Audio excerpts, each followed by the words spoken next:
It's a bountiful fall harvest of game announcements. We check out the latest PlayStation State of Play and MineCraft Live. Plus, EA is going private? Bundle up and grab your seasonal hot beverage and let's get this GoGCast going. Get ready for the Girls on Games podcast, your weekly dose of news, reviews, and everything video games. Always served with a good helping of hype and just a pinch of salt. And now, your host, Leah.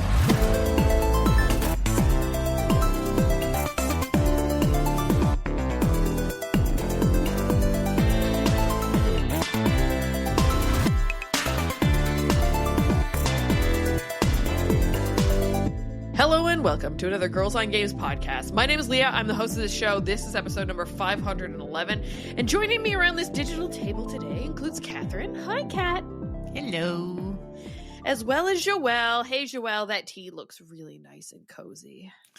Yeah. I have now become that person who pre-slices lemons and keeps them in a jar in her fridge so that whenever I feel like being posh, I just can drop a lemon slice in whatever beverage I shall choose. So That's so nice. yeah. Yeah, I was not drinking healthy tea with lemon earlier. I was having a cut water, the lemon drop flavor wise. Have you guys seen those coolers, cut water? No. I think so. I think I've seen. Yeah, they're a little bit around. stronger than your Oh. normal cooler fare. Oh. I really like the margaritas and I like the lemon drop one. And yeah, I took today off. Tomorrow's Truth and Reconciliation Day. I realized the other day that I had so much vacation to take, so I just started spattering it across the next 3 months. Yay. So yeah, I took a day. But yeah, glad to see you ladies here today as we do this podcast each and every week. Let's get through some housekeeping. If you enjoy this show, you can subscribe. We're available on Apple Podcasts, YouTube Music, iHeartRadio, Spotify, and Podbean. If you'd like to get some GOG merch, and continuing on the saga of but there's nowhere to buy it yet, we try and figure out where to put it, like I said in previous episodes. You got any ideas, suggestions, recommendations, please send those our way. And of course, if you'd like to give us a tip, maybe buy us a coffee, you can do that by going to our Ko-fi. That's ko-fi.com/girlsongames. Ladies, what have you been at this week? Catherine? I had a very busy weekend, actually. Oh, yeah? Yeah, we had a guest come in from Toronto to spend the weekend with us, one of Pascal's friends that he met playing Final Fantasy online. What a nerd. Nice. He's a lovely person. We had a lovely time. We just kind of hung out in our neighborhood. We went to like Château Market. We had lunch at the King of Tacos, the Roi du Taco. If you're local, you know. That night we went at Bistrot Chez Roger, which is a small bistro next to Cinéma Beaubien, and we had a shit ton of meat. Nice. So Pascal and her had steak frite. I had the ribs. And before that, we had their charcuterie board to share as an appetizer. There was like duck and chicken liver and Yum. All the good stuff. Yum, yeah, yum. all the good stuff. Sliced cured porks with like, and then sourdough toast for us to put all these deliciousness on it. Homemade pickles. Yum. Yeah, it was amazing. And for dessert, we decided to share their s'mores cake and their classic salted caramel cheesecake. And I say this with all the weight in the world. That was the best fucking cheesecake I've The had salted caramel one? Sounds in my amazing. just the cheese, like the cheesecake part. Really? They nailed it. It was Really? the texture. It was fluffy, yet dense, yet rich. It wasn't falling apart, but it wasn't melty, and it wasn't too dense. It was perfect. Whoa. I almost called the police. I was like, is this even legal? Arrest this cake. Chris's cake. You know, like once upon a Where's the time in cook? Mexico where he goes and shoots the cook because he has to keep a balance of like how perfect the food can be. Yeah. Like Oh my I was like, I'm gonna God. be Wow. like Johnny Depp and just kill this pastry chef this game. Oh my gosh. The s'mores cake was amazing. It was like a chocolate mousse situation with like a homemade marshmallow on top and everything. It was delicious. But that fucking cheesecake was amazing. I'll be thinking about it for eons. All right, note to self. Need to go to that restaurant next time I'm in Montreal just for cheesecake. Yeah, get an Uber Eats to go. From Montreal to Toronto? It's a cheesecake. It'll keep, right? Just throw it in a cooler. I mean, you can do it. Just put it in a cooler. But I mean, they have to drive, what, like 5 hours? Worth it. Worth it. Yeah, but so we all wish we were Kat. Yeah. Yeah. That meal, essentially, I've been talking about it for 2 weeks because we planned it in advance to get a table. So and I was like, that was worth it. Yeah, and then the next day she wanted to go thrifting, so we went to Plaza Saint-Hubert where there's like a bunch of shops. Yep, and there's like thrift like store. clothing thrifting. Yeah, like shopping, clothing. Nice. Yeah, we went to Renaissance, which is a local brand that's like a bit of a Salvation Army type place, but without all the hatred. There's a boutique Village de Valeur in one of the shopping centers right near my house. Yeah, how's that? Yeah. I went in there one day just out of curiosity, but it's all like designer stuff and whatnot. Wow. Yeah. So they curate the good stuff for that. Yeah. Okay. Wow, that's interesting. Yeah, I was surprised. Yeah. But yeah, we that's what we did on. Yeah, that one was a regular thrift shop. Like you had to dig. Yeah. I found a few finds that were okay, that were nice. I think I'm at the point where, because like I don't buy a lot of clothes anymore, I'm a bit more like when I go thrifting, if it's not almost new, like if it looks too worn out, I'm like, all my clothes kind of look like that. And I would rather cycle my old worn out clothes for clothes that are newer. So I was looking at some stuff, but I was like, it's already pilled. It's already faded. It's already so. Yeah. That's a me problem. She found a cute dress and I was like, yeah, it had pockets. And I was like, that's actually gorgeous. Clutch. That's all you need. For fucking $5. Yeah. And then we had lunch at one of our favorite coffee shops sitting outside because the weather was gorgeous, by the way, for the whole weekend. That it was. Yeah. And yeah, it was just 2 days, but like we walked so much, we ate so much that today I woke up and I was like, well, I'm exhausted. Shuel, I experienced a first in my 38 years of life. I have never been to a Ren Fest. Ren Fest, like a Ren Fair? Oh yeah, a Renaissance Festival, a Ren Fair. Fun. And Minnesota, we got a big one. We got one of the largest Ren Fests in the country, apparently. And I was like, well, I'm gonna go. So went to the Ren Fest for the first time, and it was the last weekend to go, and we thought that'd be a good time to go because it might be cooler. That was a lie. It was like 90 degrees Fahrenheit, which is stupid. Couldn't believe it was so hot. And it was packed. There were so many people everywhere. Yeah. And it's the biggest. Yeah, but typically it's not that busy. But I just think it was like, I think it's because it was nice out and I don't know, people were itching to get out, I guess. So, and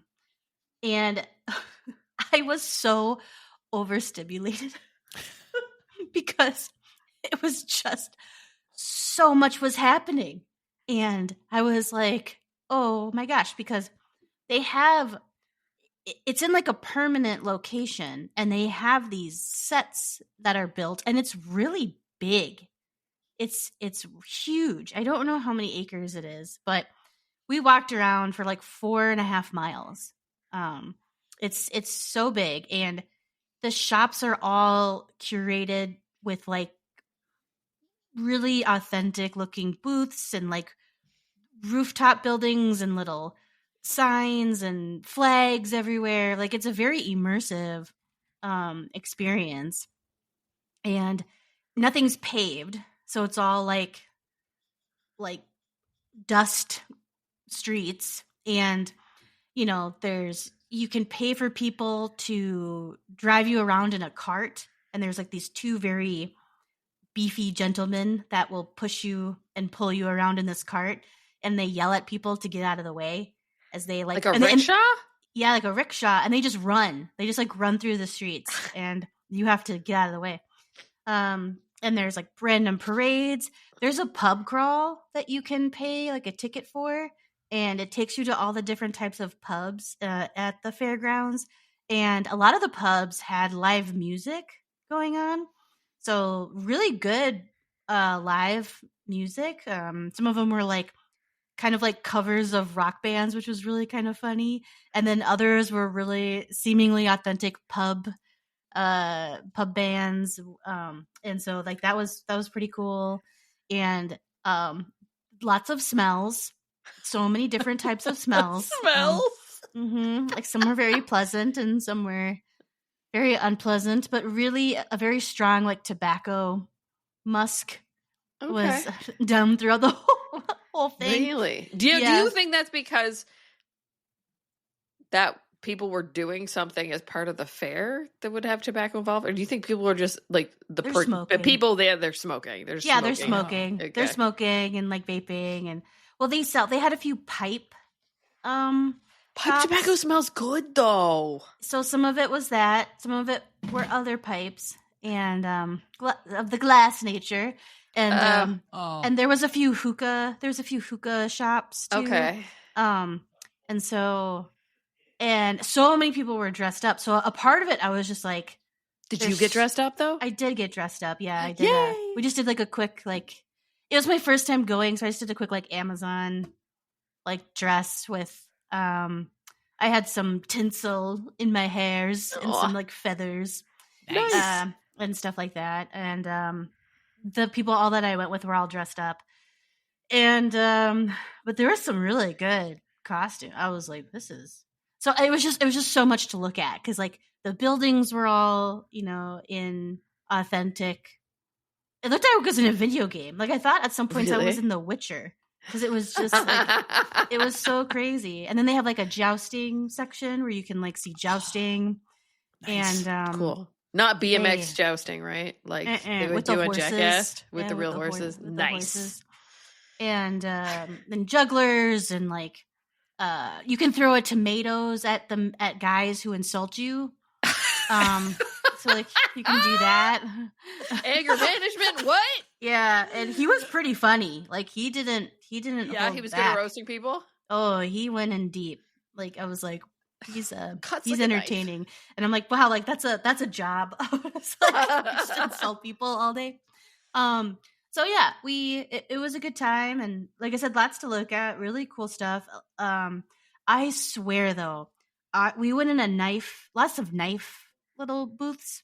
And like some of them were like real like weapons, like of the medieval kind, and some were like little tiny little daggers. And we went into this one shop, and there was a person there who was dressed up like an old school like cleric monk who was like a friar, where he had a really authentic lap sack gown on with this big hood up, and he had like the beaded belt with the cross on it, and he was kind of tall and a little round, and he was like hunched over a glass cabinet of knives, and like it was like back in the corner, and it was kind of dark, and I'm like, this is a setup for like a spooky story. Like he's up to no good. But like just the way he was like hunched over, like eyeing this dagger, I was like, you sir are not supposed to be in here like, looking at this. I was like, you need to go to a different spot.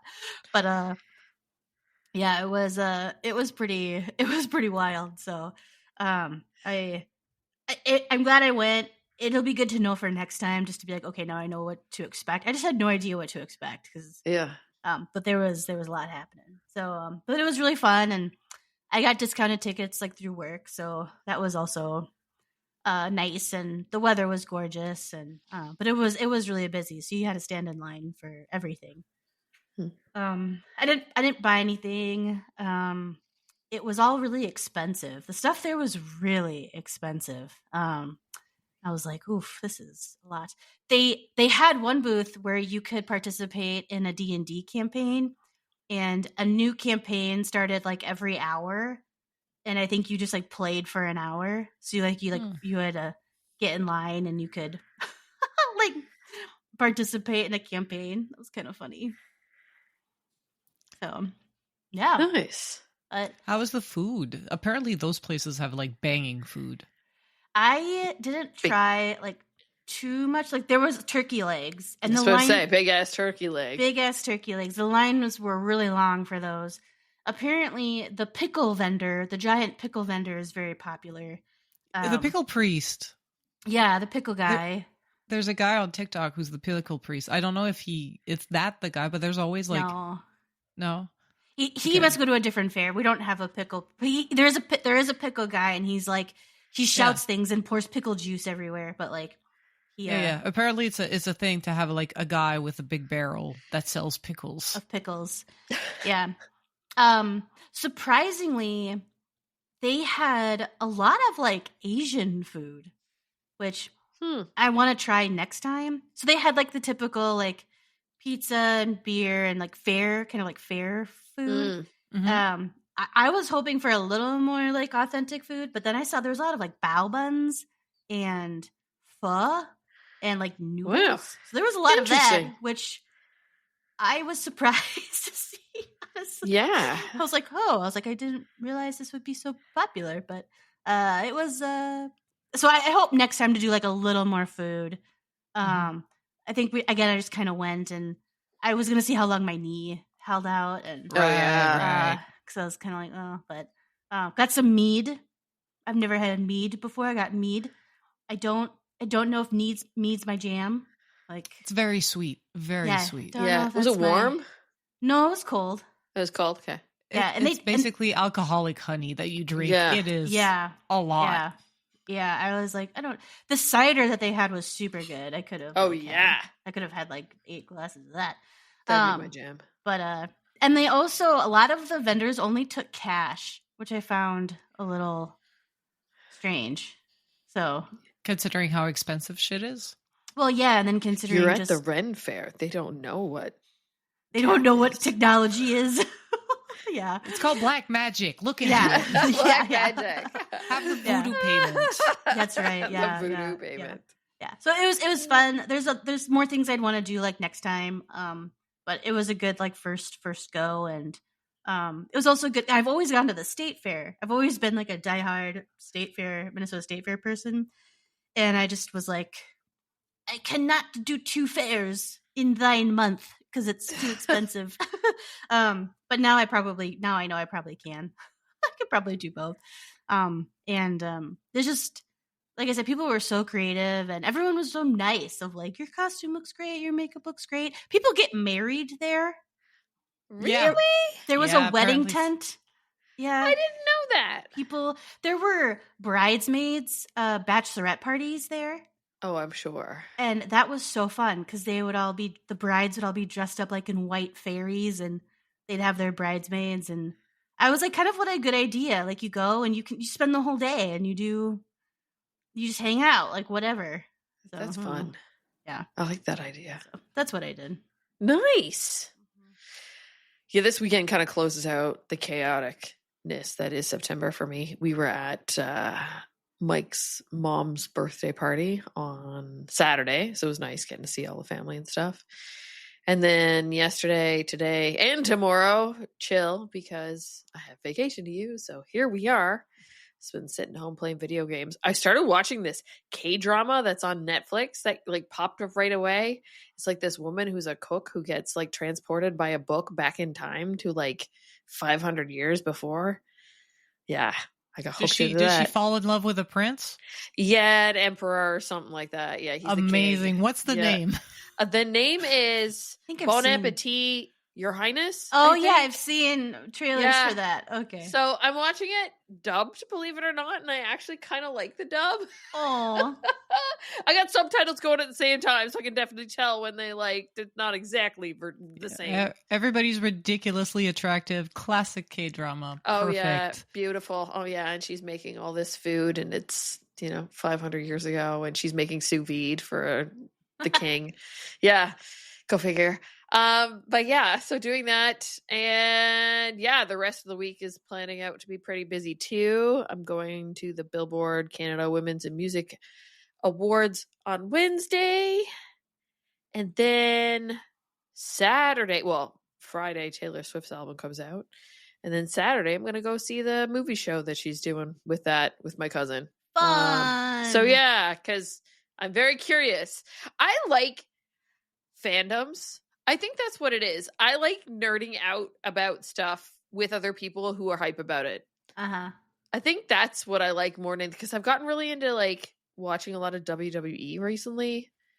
And yeah, I just like nerding out about stuff with other people. Maybe that's why I go so deep down the rabbit holes of fandoms and things like that with YouTube and whatever else. It's exciting. Exciting to be having something to look forward to. Mm-hmm. Yep. That's why we do what we do here Mm-hmm. at Girls on Games. Fantasy Critic, ladies. Let's get into it. Podcast League. There was one game that released, Silent Hill F, which was on Joelle's list. Critic of 87, points 17. There were no bids and no drops, and I think that's going to be the standard fare as we move forward because everybody's roster is full. So right now, the standings are Joelle is in first, Kat is in second, and I am in third. Over onto the Community League, a lot more movement over there. So, Hotel Barcelona released, which was on Jessica's list. It had a critic of 62 points -8. That is unfortunate, Jessica. It is not unfortunate for NJK, though, as they had counterpicked that game. So they get 8 points. EA Sports FC 26. And I'm sure we're going to be talking about EA later because, man, I was on Twitter an hour before this show recording and news is coming out. We'll get into that later. But EA Sports FC 26 released critic of 81 points 11. And that was on Stainsby Kingsby's list. Sonic Racing Cross Worlds was on my list. Critic of 83, points 13. Consume Me was on Catherine's list. The Itty Bitty Kitty Games Publishing Committee. Critic of 78, points of 8, Kat. Hades 2, which I'm dying to play, but first I need to get through other games, was on Art Vandalay, aka Kyle's list. Darth Stridius. Critic of 92, points of 25. Damn. Silent Hill F was on Stainsby Kingsby lists. Critic of 87, points of 17. And then the last one on that released over the course of the last week, Baby Steps, was on Alban's list. A critic of 75, points of 5. Now, I would tell you the bids and drops, but I think I broke the fantasy critic machine. Yeah, not gonna happen tonight, which is unfortunate because I did see over the course of the weekend, Joelle had gone and picked up every game that would not release in 2025 to keep her streak going. But yeah, I don't know why today it was being so silly. Let me go through these. Okay, so I scrolled back through the Discord. I hope this is accurate. So, Joelle, you won with a bid of $1, Pony Island 2 Panda Circus. Uh-huh. Morsels had a bidding war. It was won by Kyle Darth Stridius with a bid of $15, but Phoenix was also trying to get it with $6, but unfortunately without bid. Phantom Blade 0 was won by Joelle with a bid of $1. The Wolf Among Us 2 was won by Joelle with a bid of $1.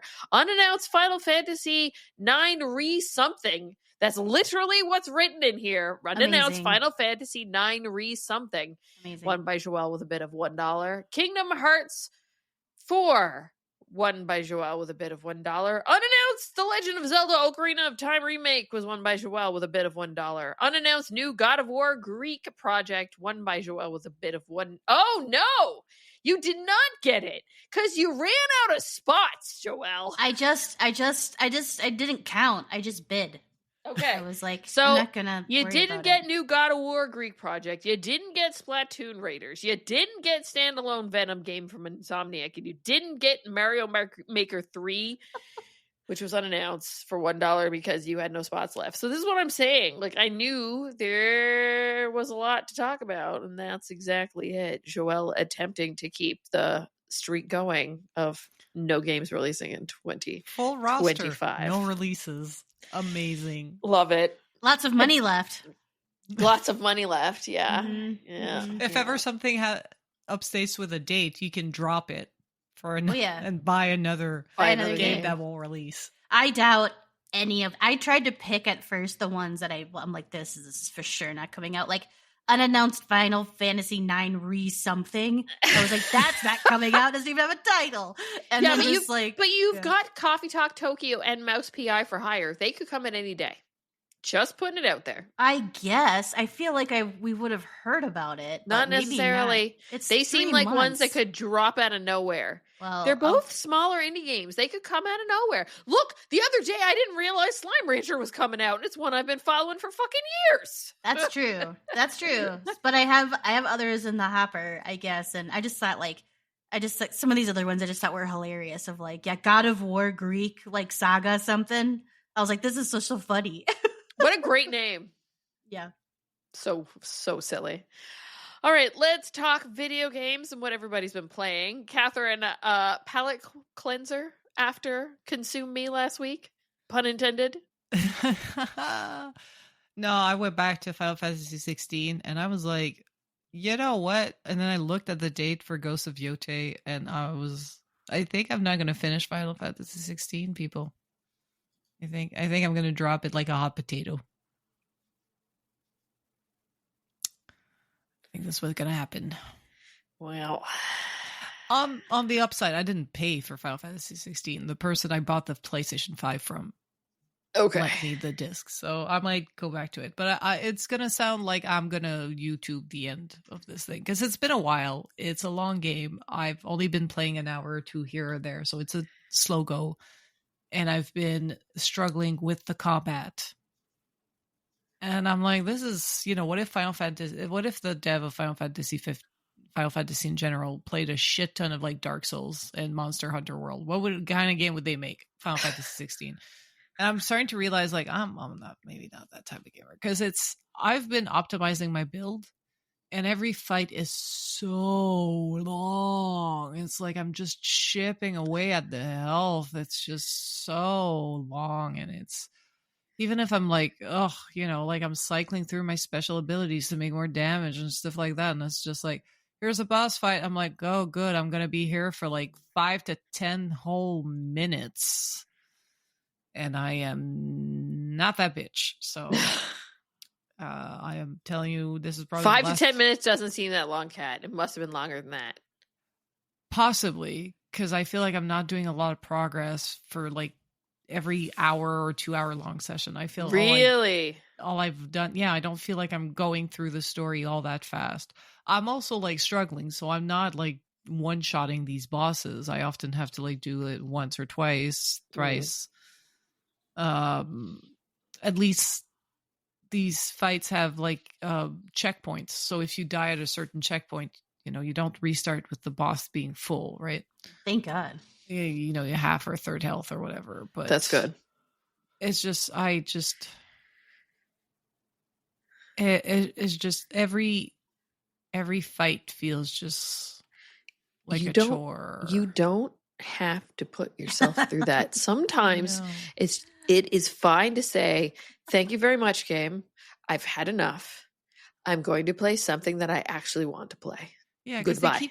This game keeps like it gave me a limit break. I was like, cool, and I win button. No, you're still just chipping it. I'm like, how? Like this is this is a limit break. This is literally like the big hitter. How do I use my limit break and barely do like 10% of this dude's overall health? Yeah.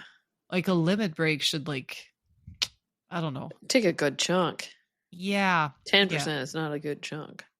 maybe it's me, but I feel like they've played a lot of Monster Hunter and they're more like, because Monster Hunter, the combat is long, right? You find a monster and you follow it, and it's just like it is long. But there is a time when it outstays its welcome.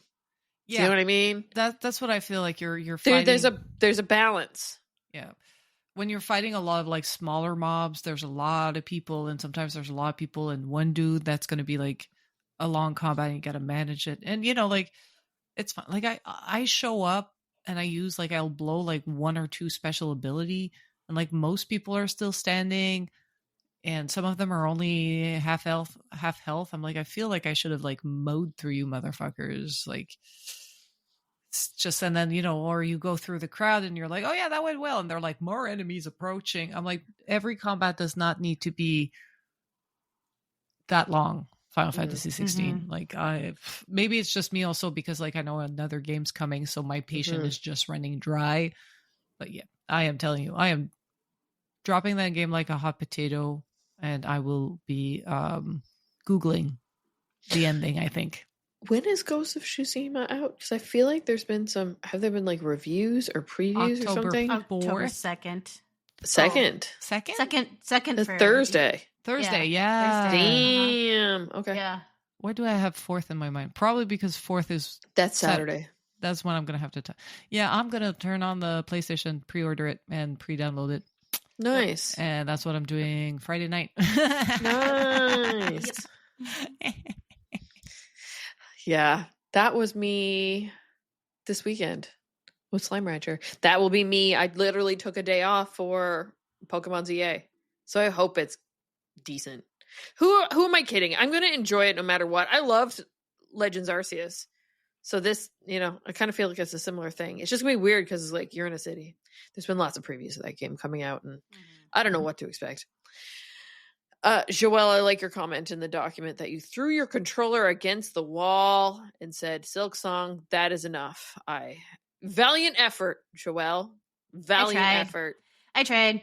I got to Act 2. I got all the way through Act 1, and I got to Act 2, and the difficulty went up to like 100. 11?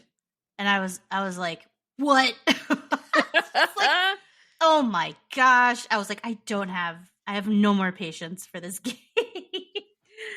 I was like, no more patience. It was taking me like days to get through some of the bosses, just because like you try and you try and you try and you try. And then now it was starting to take me days just to traverse. Oh. And to get through spaces. And I was like, no. I was like, no, nope, I'm done. I was just like, that's it. Which is too bad because the game was so fun. The game is great. The game is really fun. But instead of downloading a totally different type of game, I bought Hades 2. Why not? I need to play that. You're gonna throw your control against the wall for Hades 2 instead of Silk Song. Hades 2 is not known to be as wicked hard, right? It's not the same. And there's also more like there's more plot to help you get through the different areas. And like you're supposed to die a lot in the beginning to like help you, get stronger and stack your points and get your cards. And I did play the beta when it came out. And I will say that the Hades 2 release, I'm playing on the Switch 2, is really cool. Like, it's really cool to see what they released for beta and then what it's like now. It is it is so much better and it's so fun. They did a really, really good job. And so far, I just started it like today. So I'm just still in the very beginnings of it and kind of getting my finger memories back. And also, I actually think I'm going to have to purchase a Switch 2 controller. Oh, yeah? I think so, because I have, from the Switch 1, I have like the Pro controller. Uh-huh. So granted, I got my Switch 1 in 2017. Mm-hmm. And those controllers have worked this entire time. You might be able to use your Switch 1 Pro controller with Switch 2. They do. They're compatible, but I just think the controller's done. Like, well, I mean, she lived a good life. It was almost 10 years. Yeah. But no drift. No drift, none. And so wish we could say that about the Joy-Cons. The buttons are starting to not have the same like input. Like the input is the lagging. springiness. Yeah. Well, and that's the board going sometimes. Yeah. I'm just like, I've had these for a really long time, and they've lived through a lot of games. I played a lot of games on this thing, so I do think it's time to pick up at least one, just like one of the new controllers, and then I'll probably wait for like a limited edition, like other ones that come out. But I do think it is time. And also, if I get a Pro controller for the Switch 2, I will not have to manually turn on my console anymore, because the Switch 1 controllers don't automatically turn on your console when you turn on the controllers. You have to go really. Mine do. I just Switch, take them off and hit the home button, and it turns on. The Pro controller? No, it's not a Pro. I'm using the Switch Joy-Cons. Oh yeah, so my Pro controller for the Switch 1, if I push the button, it doesn't automatically turn on the Switch 2. I see what you're saying. Okay. So I have to go to the Switch 2 and turn it on, and then turn my controller on, which is such a stupid like first world issue. But now I'm like, well, there's another incentive that I can just pick up the controller and turn the girl. Treat yourself. I guess it's just kind of funny. Treat yourself. Sorry, the rice maker is going off. If you can hear that in the background.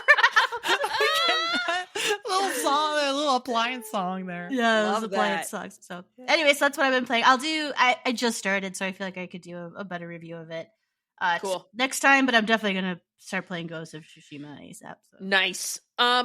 It's funny how you mentioned, like experiencing the, the beta, the demo, and then getting hands on with the game with Hades 2, because it's a similar situation I'm living through Slime Rancher 2, because I remember vividly being at the last like Xbox event from an E3 where they were presenting, and it was like here in Toronto they had like a special thing, and then Slime Rancher 2 came up on screen, and I was literally the only person in the room that screamed. And because it came to Game Pass in like a early access kind of thing, but then I went to download the game last week. Like, I was at work on Tuesday, and Mike was home not feeling super hot. So I asked him, I was like, can you download this and have it ready to go? Because I usually edit the podcast on Tuesday. And I said, no, I'm playing Slime Rancher. So I was like, go check Game Pass. He's like, it's not on Game Pass. I'm like, you lie. I played the demo on Game Pass. Yeah, the full release didn't come to Game Pass. I was like, what? This is weird. That's fine. I will give Monomi Park my money happily. Yeah. So yeah, they got my money.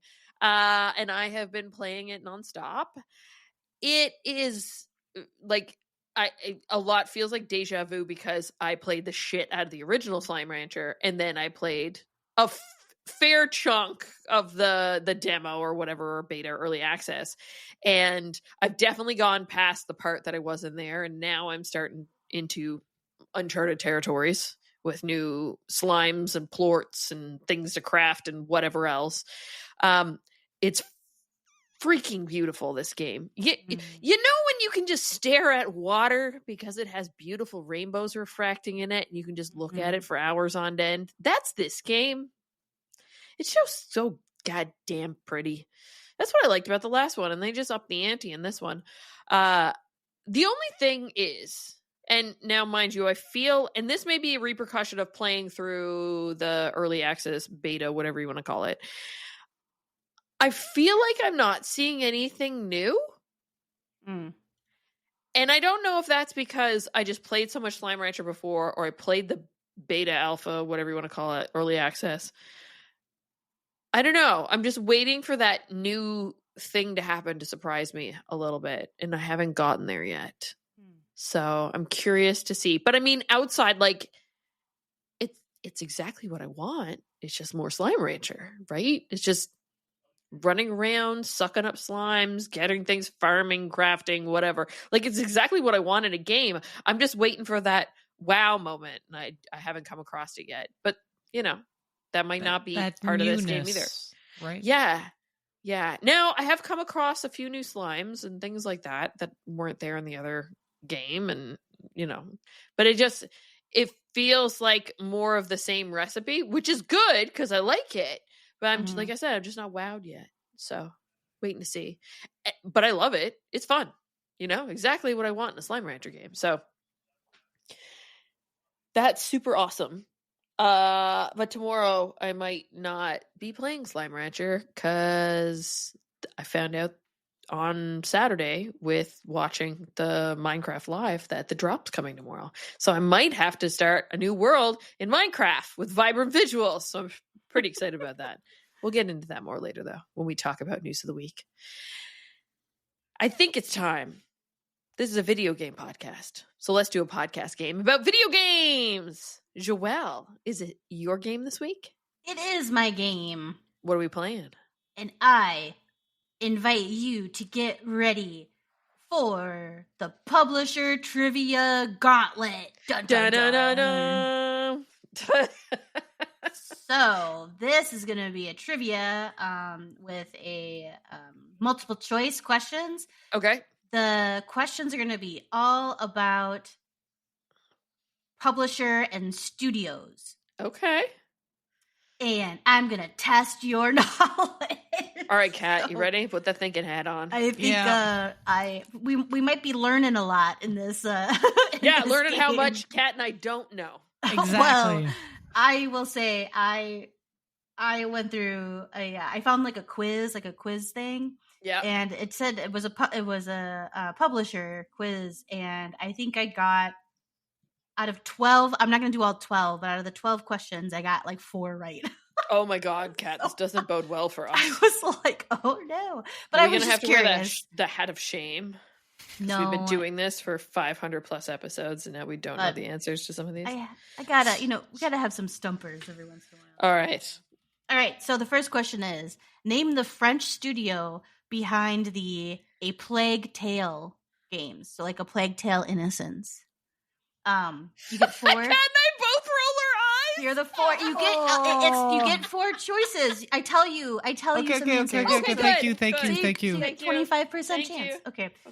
Alan Studio, Asobo Studio, Azez Studio, Avoir Studio. Those are not real studios. One of them is because they made the game. Say them again, please. Alan Studio, Asobo Studio, Assez Studio. Spell it. ASSEZ. And then Avoir Studio. Oh, like SC. Like enough. Enough studio. A C. Okay. So I don't think it's that. So these are all French words. Yeah, it's a French studio that made A Plague Tale. It's the first one. But Sandfall Interactive is also French, so the French and having Ubisoft French names. is also française. Oui. Oui, Ubisoft. Baguette. Oui. Baguette. I'm gonna go with C. I'm saying A. A. It is B. Asobo Studio. Kat, we suck. Yeah. We suck together though. Because I was like, they've only made like A Plague Tale and the right. That's it. And I have and then no A Plague idea Tale Requiem. Yeah, and I have no idea who they are or what their name is. I was like trying to be like, what have I heard? Kind of funny talk. I did not get that one right either. I said au revoir because I was like goodbye. I was like, that's au revoir. Au revoir. Au revoir. Right. Ciao bye. Ciao bye. Which video game developer is currently working on the Silent Hill 2 remake? Blomberg. Blooper? Well, there's only one O, so I think it's Blomberg. Okay. Blomberg Foundation, Bloober Team, Bluehole Studio, and Blue Point Games. Blue Point Blooper Games. or Blue Point? I'm saying Blue Point Games. I'm saying Blooper. It is Blooper. Woo! Which I thought was not real. No, what did they make? I played it. What did they make? Blooper. They made another horror game that Allie and I both played. Blooper did? Yeah, what did they make? Blooper Studios. Did they make Blooper Studios? Blooper. They made Chronos, The new This is the Dawn. one that this game. Medium. The Medium. The Medium. You played That's the what Medium? I played. I played the Medium. Yeah. They and then they do Layers of Fear, Yeah. Observer System Redux, and then Blair Witch. They did Blair Witch. Huh. That's why I don't know them, because they all make games that I can't. Too spooky. Yeah. Too Yeah. spooky. Too spooky. Well, they have such a great name, Blooper. Blooper. Blooper. Yeah, they That's do. a great name. But it's too friendly for somebody who makes the most the spoopy despicable shit out there. games. Intentional. All right. Which of these classic games is not a LucasArts production? Okay. Broken Sword, Grim Fandango, Maniac Mansion, or Monkey Island? The first one. Yeah, the first one. That is correct. Broken Woo! Sword. Cat, we We've know played our more LucasArts. LucasArts games. Yay! Grim Yo. Fandango for the win. Yeah, and Monkey Island, all that. Yeah. Yeah, Monkey Island. All right. Which of these video game series is not a Konami product? Contra, Metal Gear, Silent Hill, Streets of Rage. It's either Contra or Streets of Rage. Hmm.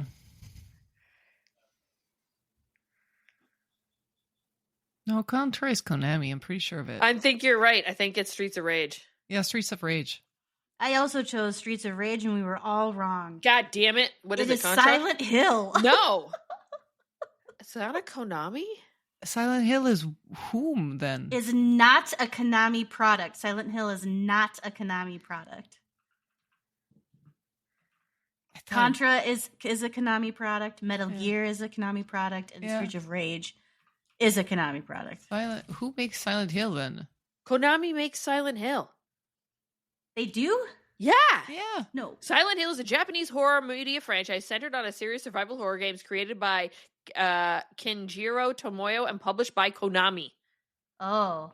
It's Designers. published, but My- it's not made? It's not made?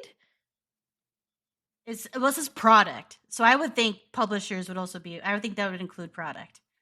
All right. So that one's a tosser. We got that one right. All right. That's a stumper question. Well, I guess we'll see Yeah, what other fact check ones. Fact Streets of checking. Rage Excuse me, is- internet. Is You it are Streets wrong. of Rage? Were we all right? And then this was Streets wrong? of Rage. All right, let's find out. STR. Streets of Rage is Sega. We're right. That was right. Huh. It's Sega. Emu, Lizard Cube, Guard. Crush, Oh, Steam you War. know what? I'm so silly. I chose Silent Hill. I was wrong. It is Streets of Rage. I'm looking at the wrong thing. I swear it was only tea that I'm drinking. It is. You're right. Streets of Rage. I was the one that was drinking alcohol earlier, but it's really you. Yeah. My bad. Yes. Streets of Rage is not a Konami product. That's Silent funny. Hill is a Konami product. That's funny. So sorry I was The gaslighting lemon you has this gone entire to her head, folks. All right. What's Which next? indie? All right. Two more left. Okay, okay. Which indie game developer is behind Gone Home? Oh, yeah, I know that one. Sorry. Don't Nod, Heart Machine, Mobius Digital, or That Game Company? Wait. Isn't it? Don't nod. I'm thinking of another game. Holy shit. What are you Wow. thinking of, Kat? Talk it out. What are you thinking of? It was. I thought it was the game that was The werewolf one? no, the one where you climb a giant beanstalk by Ubisoft, Oh, where you're like the robot? where you're the robot. Yeah, What was that one called? Gone Home. Gone Home is a first-person exploration video game. The one I'm thinking. Where I can see the logo where it's like written and it's all like squiggly and it's in pink and it's a purple like it's a forest house. background. Yeah, Isn't it Don't Nod? Cat? I'll go with Don't Nod because I'm on the wrong game altogether. It is of That Game Company. Oh, is it? Okay. Oh, the people that made Journey. Mhm. Oh, yeah, that one. Man, I was pretty well dead on with describing the cover of that. You were. I was like, that was pretty good. I'm totally a visual person. Well, and this game also had like really cool, like guess the studio's logo. which would have been. I'm like, you guys probably would have crushed that, but I think it would have been too hard to explain on the pod. But that also was game fun. about robot climbing. Robot climbing. What was that called? Homegrown? Grow home. Grow home. Oh. Homegrown. I was close.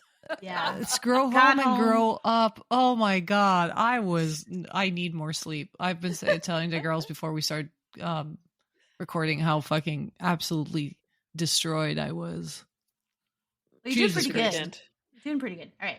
Here we go. Any more? Last one? Okay. One. Let's do this. Which indie developer blessed us with 2007's Pain? And I have to show you the artwork for this game cover because it is amazing. It's called Pain? How do you spell it? Pain. P-A-I-N. Yeah. I-N. Okay. Let me put it You're putting it in our Discord chat? Yeah. Here's the game cover. It's like a skater with chucks on. He's got a red tank top with looks like he's got braces with the frosted tips.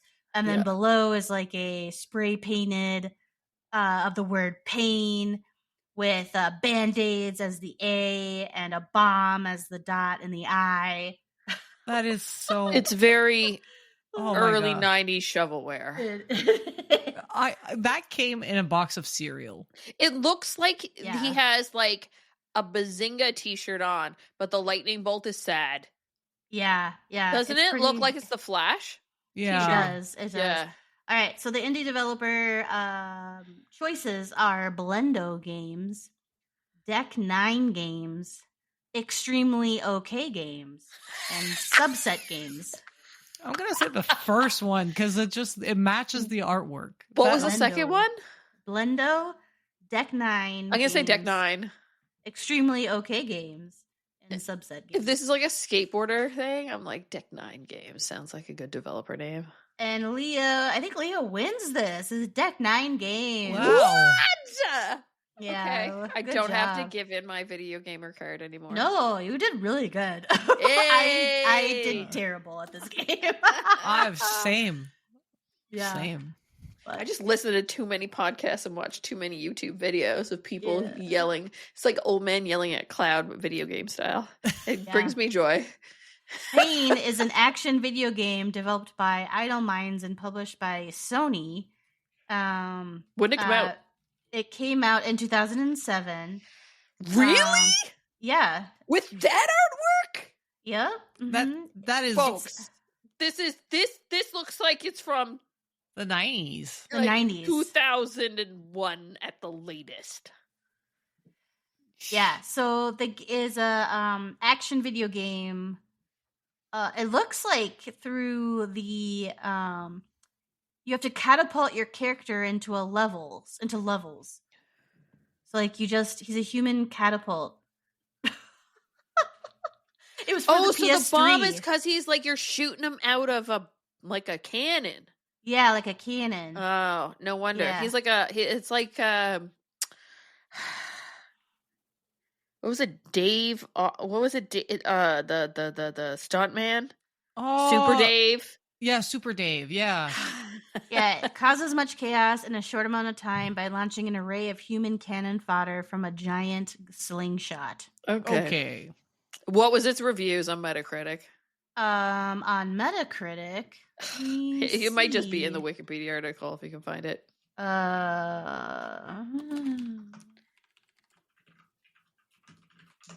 Oh my God, look at this thing. Mixed or average, 71 on Metacritic. Mixed users score 5.5. You can buy it for $4.99 on Steam. No, this is a different game. Not only is the game too complex, requiring you to utilize all of the 6-axis buttons, but the developers force you to slog through an annoyingly tutorial in order to unlock single multiplayer models. This game itself is painful. Its Metacritic is 71 out of 100. That's not the worst. I know. We've seen worse. Well, ladies, let's take a wee break because we've got a state of play to talk about, some Minecraft Live to chat about, and then late breaking news from EA. You ready to do that? Yep. Sweet. We'll be right back. Now that we're done having our Giggle Fest, and guaranteed, I'm going to put that in at the end of the show so you guys can understand why I'm out of breath and everybody's giggly. We're going to talk about news of the week. Gotta plug getting people to listen to the end of the show, right? Yeah. We yapped for a long time. We may have sung too. State of Play. It kind of like came out of nowhere last week. Everybody all of a sudden was like, who's watching the State of Play? I'm like, there's a State of Play? When did this get announced? Yeah, it feels like, like Nintendo had their thing and Sony was like, us too. Yeah, exactly. That's exactly what I thought, Kat. Like, in that voice. I got stuff. I got things. I got games. We got Battlefield. We here. Come on. I gotta say, though, they started the thing like it was like an E3 level thing. Yeah. About this game, and it's just like they're just going, and now we're doing this, and now we're going to that, these kinds of demo, and I'm like, I have no idea what is going on, what this game is about, and then they're all like, Saros coming, March 2026 by Housemarque, and I'm just like, should I know? Should I be excited? Was this teased before? Did I forget about it? It was teased. Yeah. But it's a sequel to Returnal. Oh, it's actually the prequel to. Because it just felt like generic sci-fi shooter to me. I was like, why am I excited about this? What did I miss? That's why. It looks great. Oh yeah, look, that is the Returnal dude. Yeah, I see. Yeah, they did do that before. It's just that, like, why don't they? If it's a sequel or prequel to Returnal, why aren't they putting Returnal in the name? Saros. The Returnal prequel. There's orbs. There's orbs on the cover. Yeah, there's lots of games with orbs and animes with orbs and sports with orbs. I need more. I know, is it Returnal or Dragon Ball? I don't know.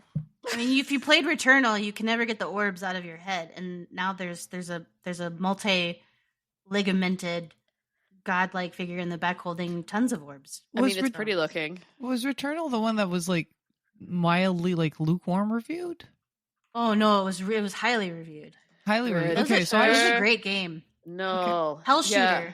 It was like you got to dodge all the bullet hell. Metacritic 86 out of 100. Yeah, it was. I tried it. I didn't get very far. It was hard. Yeah, that's why. All these games being hard. I was so lost. I was like, PlayStation. It was before. I think it was before Kat, you got your. Yeah, it was definitely before you got your PlayStation. Yeah. But also, it's like, it's not the kind of shit I play. So it's just the lack of context just kind of baffled me. And then they were like, when you compare it to Battlefield, I was like, hey, we're not Call of Duty. That was just like Battlefield. Like, remember, this is Battlefield. Yeah. But you know what I want to do next time? I actually want Kat to go into the We Game Rewatching channel. Okay. And I just want her to narrate this. Past comment? Yeah, just the comment. We Battlefield. Battlefield. Yeah. Not Call of Duty. The other one. Look how not Call of Duty we are Call of Dutying over here. We're Battlefield.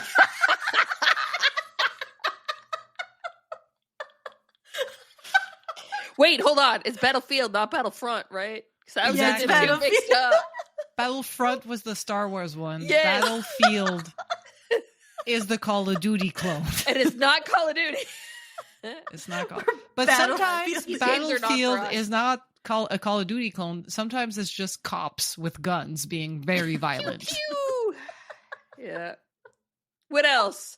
All right, we've got 2 games that I'm not interested in. What's next? Chrono Script. That looks interesting to me. I thought out of the ones that most of this, I thought it was good. I thought the pace of the State of Play was good. I thought what they announced had a wide variety of. But then Chrono Script, I did think looked interesting. Exploration based 2D action adventure coming from the same creative minds as our PG Time, The Legend of Wright, Deskworks. So I thought that looked pretty interesting. Cool. Hello, Gibson. And then Mike Gibson, stop in the background. Yeah. I don't know what he wants. He's He's Mike's problem while we're recording, okay? Exactly. Probably Mike's stuck in the bathroom and the dog's just like, why'd you close the door? He's racing. And Okay. he's probably just heard somebody walk by and he's like, I'm protecting my house. Oh, yeah. Just lab things. Well, good boy. Lab things. He's a good boy. In terms of like announcements where I was like, I did not see that coming at all. Microsoft Flight Simulator coming to PlayStation with PSVR 2 support to come. Yeah. What? You know, like MLB on Xbox.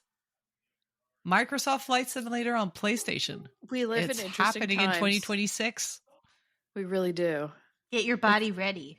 Who would have thunk? Like, it looks great. It looks. I know. I was like, this looks amazing.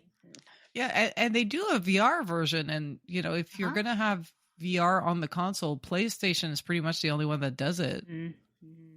So, I think it makes sense. You know, they keep talking about like, oh, we're acquiring all of these studios. We're not going to be like platform exclusive. Like that's like besides like Call of Duty being everywhere. Like I think that's like Microsoft just being like, yeah, fuck it. Forza next. Fuck Gran Turismo. Yep. I mean, the thing is like, if people aren't buying your console, then you might as well and try. And it's not that they're not buying it. It's just like there's a max capacity, right? Mm-hmm. Yeah. You have a limited number that you could potentially sell to. But why not open the door to millions of other opportunities to sell? It makes total sense, right? Yeah. And now that they've acquired all of these studios, that means that within their studios, there's a bunch of people that have published on PlayStation and are used to publishing on PlayStation. They could probably take these Microsoft IPs and help them make the PlayStation version, you know? Yeah, totally. Yeah. And they had some, you know, for people that want to keep torturing themselves through the month of October, Neo 3. That's coming, but that's for February of next year. Halloween, they're doing a game of Halloween. Brings 3Phonic brings back the iconic horror series, The World of Haydenfield, to interactive life on September 8th, 2026. Take shape of a standalone single player story. Or dynamic asymmetrical multiplayer matches as you play the boogeyman himself, Michael Myers.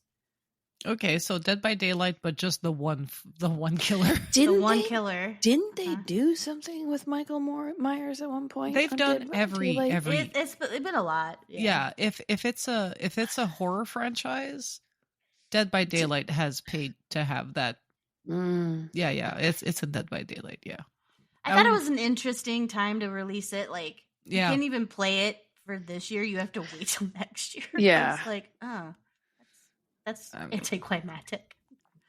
But they're coming out at the right time. I feel like if you want to have something available, you don't want to put it out on Halloween. You want to put it out enough before because, I mean, I've been feeling the spooky vibes now since September started, and now we're heading into October, and I'm ready.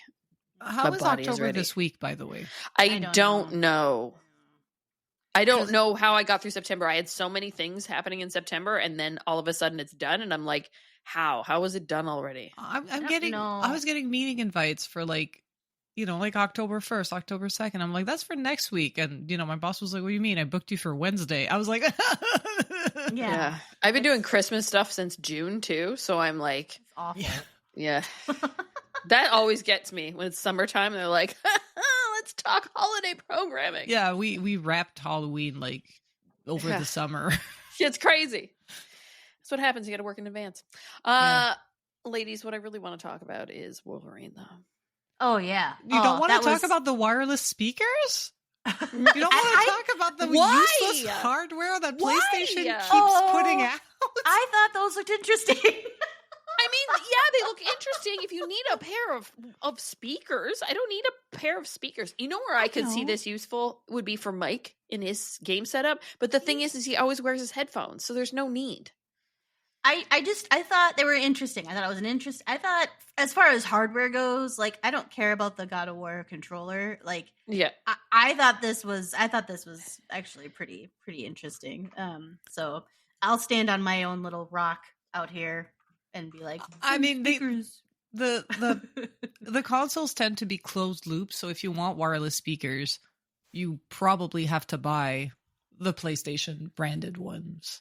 Yeah. I'm sure. And also, like, if you don't have your console hooked up to a TV, if it's just a monitor, then you have to have headphones. So I don't know. Like, I definitely see a use for these, and I think they look good. I think they're like aesthetically, I don't know how they're going to sound, but they seem like they might sound pretty good. They got the hardware in them. I don't know. Sony makes good audio technical gear. Like that's how many freaking things in my dad own. No, it's not a bad play. It just seems like it's coming out of left field. Yeah, it's just who asked for this, like almost. I don't know. But they don't care. What do we? Then we saw the handheld to just stream the games, and we were like, yeah, that's useless. And then they sold out. Like clearly, we're not. I don't know. It just seems like that would have been something they put at. I guess it's not really a CES thing because it's not like breaking the.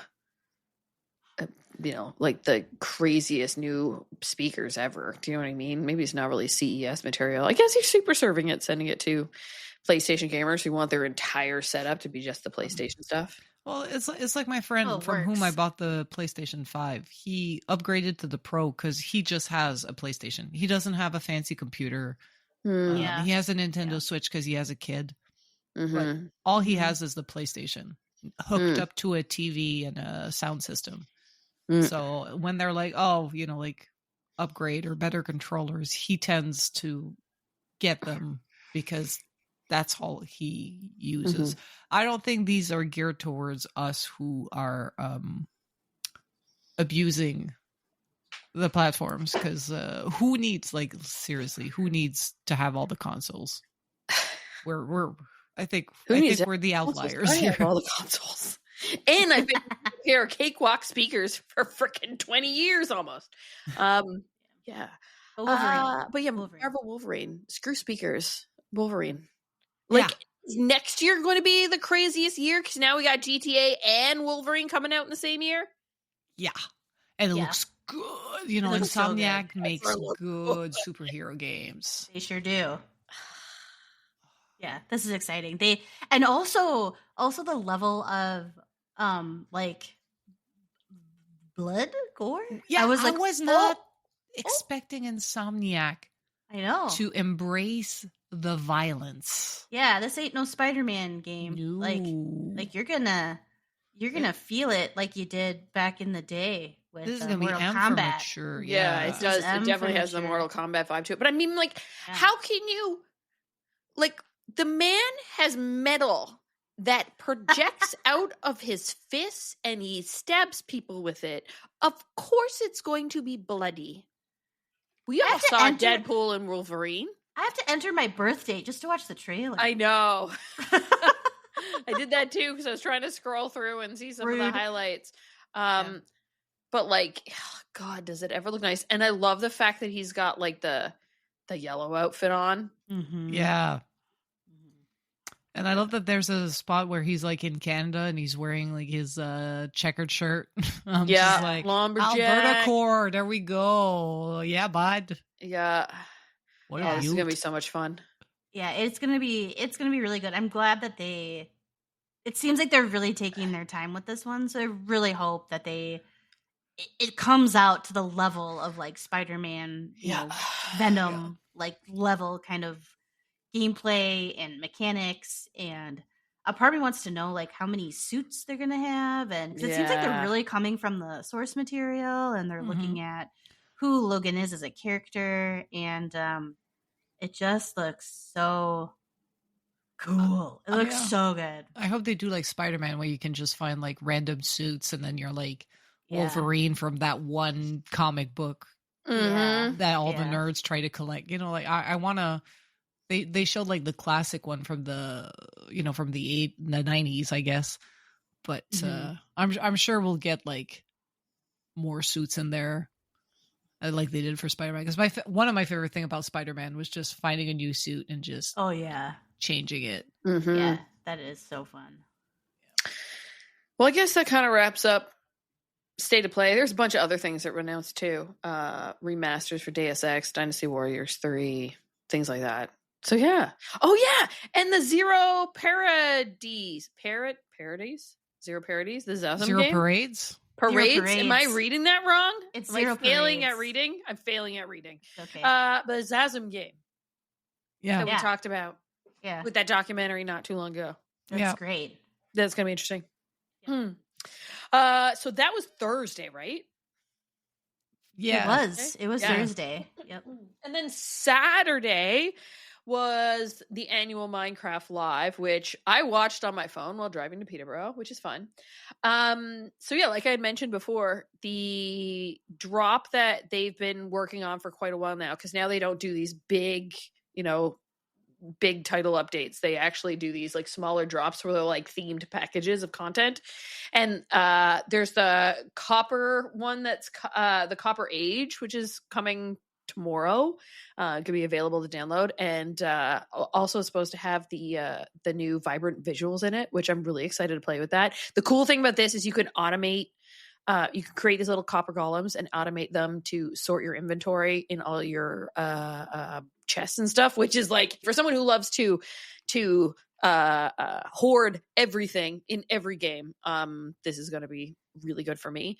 But the next one that's coming down the line, which they were teasing, was what Mounts of Mayhem it's called. They're giving us a rideable aquatic mount.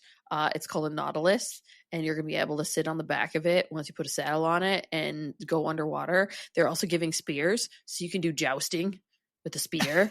There's going to be a zombie horse, as well as bad guys like zombies and drowned can ride on both the Nautilus and the zombie horse, which is going to be fun. And there's just something about Minecraft that every time they have these like spaced out just enough to keep you interested all the time. There's always nuggets of things. And then of course the Minecraft community is always like watching on the pre-releases and all the stuff that you can test and play with and seeing what they're working on. So like we knew certain things were coming, especially like the Copper Age one. We knew that was in the works because they pretty much had it done. They've been working on it. And then they just teased this next one. So it's really fun. I freaking love Minecraft for this shit. you glanced over the best part, the fucking best Dragon Ball Z DLC. Yeah, I don't care for any of these add-on things for Minecraft. That's not what I'm here for. I know, it's just so random as I scroll. Like they're like, yeah, we're adding this, and this is all like core gameplay mechanics. Oh yeah, fucking Dragon Ball Z. I'm like, what? Well, they do a lot of stuff and have a lot of downloadable content that you can go and get from the Minecraft store.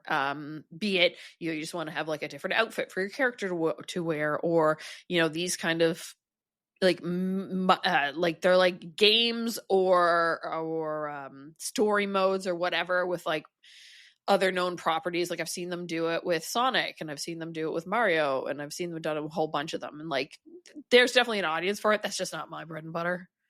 But yeah, yay, Minecraft Live. Woo. I'm gonna go back to my shit where I just watched Minecraft videos all the time. So I was like, I need to get through Slime Rancher, and then I can do this, and then I can go play Hades, and then I will wait until Pokemon comes out. But yeah, I guess the last bit of news that we have here was more hot off the press because it got announced this afternoon. Mm-hmm. What time did this release? Oh no, maybe it was this morning, but it started making waves this afternoon. EA is going private. Electronic Arts is having a buyout of $55 billion. And is going to be handed over to investors, including Saudi Arabia and Jared Kushner. Jared Kushner, the son-in-law of Mr. Trump. So this is so bad on so many levels. This is so bad. This is so disappointing. And just so folks know, Silver Lake is the Saudi Arabia Public Investment Fund, and they already own WWE and UFC and have major holdings in Diamond Baseball Holdings, which owns over 40 minor league baseball teams and various software, cloud computing, and e-commerce companies. So, like, this, methinks this smelleth like a monopolith. And it's overseas. They have like a huge golf tournament they're doing. There was a huge news story about a comedy thing that was happening over there, all being funded by this Saudi Arabian government. Yeah, it's crazy. So from The Verge, the Electronic Arts has announced it's being acquired and taken private in the $55 billion deal involving Silver Lake, Saudi Arabia's public investment fund, and Infinity Partners, which is founded and led by Donald Trump's son-in-law, Jared Kushner. The deal is expected to close in the final fiscal quarter of 2027 and is still subject to approval by regulators and EA stockholders. If approved, it will mark one of the biggest buyouts of a publicly traded company. PIF, which already holds nearly 10% stake in EA and has also poured money into Affinity Partners, also invest in other gaming giants like Nintendo, Take-Two Interactive, and Capcom. The companies announced the agreement just days before EA plans to launch Battlefield 6 on October 10th. Like other game publishers, EA's business has experienced some turbulence in recent months, with the company laying off staff and canceling upcoming Titanfall and Black Panther titles. EA also said in January that Dragon Age: The Veilguard underperformed expectations. In quotes, our creative and passionate teams at EA have delivered extraordinary experiences for hundreds of millions of fans, built some of the world's most iconic IP, and creating significant values for our business. This moment is a powerful recognition of their remarkable work, said EA CEO Andrew Wilson. Wow. I'm really curious to see what the internet has to say about this later today. It's just it's just disappointing. It's disappointing that it has to go private. It's disappointing it has to change to overseas. And it just feels like greed. None of this is going to help EA creatively. I'm not going to sit here and not acknowledge that BioWare were the architects of their own demise. They're the reasons Dragon Age kind of I guess underperform or took forever to make because of changes of direction and everything. You can blame EA, but BioWare needed to be reined in. When you hear stories about how development went at BioWare for the last 3 games they've made, it's crazy. But at the same time, it's you have FIFA, well, now it's called Football Club, and you have The Sims. How are you in a situation where you need dirty money like that? And I'm going to call it dirty because you can't make this much money and have your hands clean. I'm sorry, but overseas money from Saudi Arabia, from countries that are known to be to have closed-minded policies, I don't know. It's just, it is disappointing. I just know every news about the financial state of every game studio has been disappointed. And I think too many people run their studios like they're these giant megacorp and forget that they're entertainment companies. And you can't sit there and be like, well, Microsoft and Sony are diversified. Microsoft has Windows money. Sony has everything money. They make TVs, they make, sound stuff. They make a lot of hardware. They have a lot of devices. You can't sit there and be like, well, EA compared to Microsoft. No, you have to compare EA to just Xbox. And you can't even do that because Xbox is wrapped into all of the computing at Microsoft. And I feel like that's where the conversation is spiraling. And that's where I feel also where these game-only studios are failing because they don't realize that they're not diversified compared to some of their competitors. And that's what scares me in the end. The fact that they have to basically sign their soul off to some megacorp from overseas because of the debt. This is to clear a debt. How do you know that? They have to. It has to be. How so? They're just buying it and taking it private. They wouldn't do it if they were profitable. They wouldn't hand over so much power. Yes, You the think? stock has been up stock was pretty low in February 2025, but is consecutively going up, and then today it skyrocketed. I mean, you don't think that just because they're doing well and then there's an opportunity to do even better and go private, and who knows like what's in the, behind the closed doors of the deal and who Yeah. did what. They've had and- layoffs and closures. I don't think that does that necessarily equate though to, I mean, I know EA hasn't had like hasn't been like booming, but I feel like though there was this response from the pandemic because everybody was playing games, and so there was this boom in video game studios, and then obviously we all went back to work, and that kind of went probably. I wonder what the numbers would be, but if it kind of remained to like what it was, or maybe a little bit higher, I don't know if it went down. And then I think CEOs and people just expected those numbers to remain, and then the fallout was like we have to get rid of all the people that we hired, and then all these acquisitions have been happening. Like since that, there's been so many. There's been a lot. But in this acquisition, it says it's an equity investment of $36 billion and $20 billion of debt financing. Oh, okay. Okay. There's a story on cbc.ca, and I'm reading partway through because a lot of it we already just talked about. Said, but the deal expected to close in the first quarter of fiscal 2027 also sparks uncertainty for workers in the industry, as it's already faced multiple rounds of layoffs in the downturn since the pandemic, as you ladies spoke about. Continuing, Bradley Shankar, shout out to Brad Shankar, gaming editor at tech publication Mobile Syrup, said that the gaming industry has seen major acquisitions before, but none compared to this. We've seen in the gaming space publicly traded companies buying one another, but this is a private equity investor group taking over EA.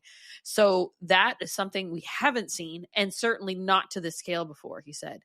There's a lot of big EA titles that are being made in Canada. So that's one of the big question marks surrounding this deal. How will it affect the titles? How will those titles be affected? After being taken private, formal public companies often undergo extensive cost cutting that can include layoffs. There's been no indication that that will be the case for EA, though the company is taking around $20 billion of debt for the deal. After cutting 5% of its workforce in 2024, EA ended March with 14,500 employees and then laid off several hundred people in May. EA did not respond to CBC News requests for comment. So, there's continuing this article is pretty good because there's lots of extra color around it. But yeah, this is going to be one that we just have to watch. It's just crazy because EA has so many, and some of the biggest, like Battlefield's one of them, but like all the sports games, like you mentioned, The Sims, Titanfall, they've done a lot of Star Wars over the years. And a lot of proprietary engine work. Yeah, so... Like Battlefield is locked in the Frostbite engine and is driving a lot of the Frostbite engine innovation. Wow. It is. So we'll have to wait and see on that one because it's not, I guess it's got to go through the approvals. We'll wait and find out at the beginning of 2027. But because they're going private, what scares me is like, will they have like a creative say or a business say? Don't know. It just scares me that like there's that fucking Jared Kushner in there because they're all like they're throwing that word not knowing what it means, but they're all anti-woke, quote unquote, right now. It's like, are they going to look at The Sims and spit on that money because it's mostly for women? I don't know. The Sims hasn't. The Sims is in an interesting place right now. An interesting, not great, in that they talked about Sims 5, but then that was shelved, and the community is not happy with what's been coming out for The Sims, if you've been following that at all on the internet sphere. I just know if you want all the add-ons, it's like a few $100. Yeah. Like we were complaining about $100 games the other day. Like a sim is what, like 300 once you buy everything? Oh my god. Yeah, it's a lot. There's a lot of, and there's ones that they put out that they never ever fix, and they actually tell people to uninstall it. Yeah. Yeah, there's a YouTube video I watched not too long ago about The Sims and kind of like the state of affairs it's in now. I'll try and find it and share it because it's interesting. Like I enjoy that game. I never went and bought any of the extra download packs or anything like that, but like there's seriously like download packs where they actually tell people to uninstall it because they're not working. They crash your game. Yuck.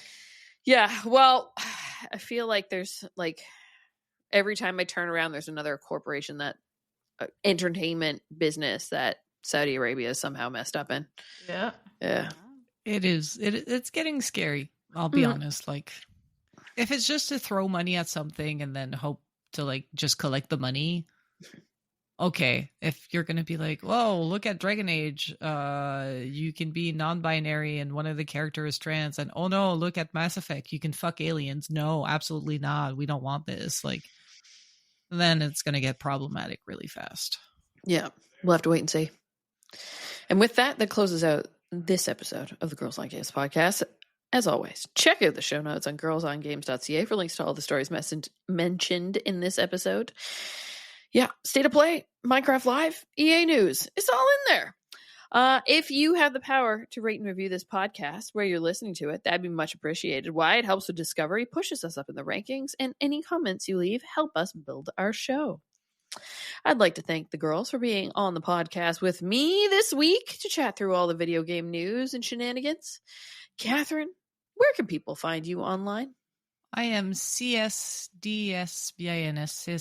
on Instagram, Threads, Blue Sky, X. I posted photos of the illegal cheesecake that was too delicious to exist.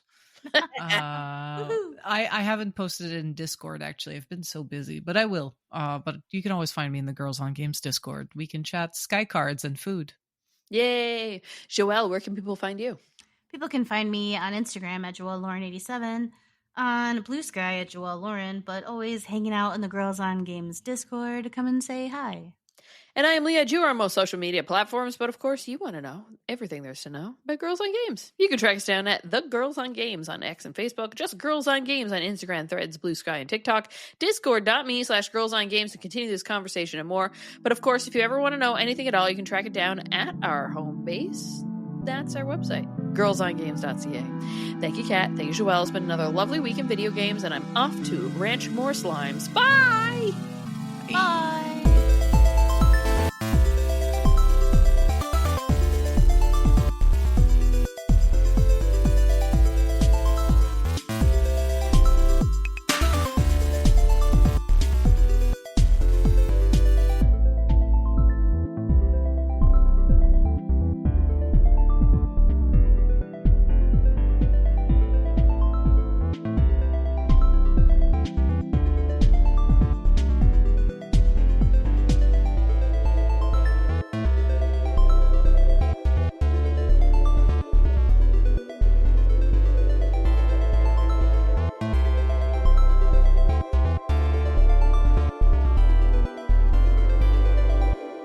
I'm back. You're back from outer space. I almost sang the rest, but then my brain froze. Like, I don't actually know the lyrics. What are you talking about? I'm like, yes, we do. With the sad look upon your face, I should have changed that stupid lock. I should have made you leave the key. If I'd have known for just 1 second, you'd be back to bother bother me. me. Go on now, go. Walk out the door. Go. This is going at the end of the podcast. You're not welcome.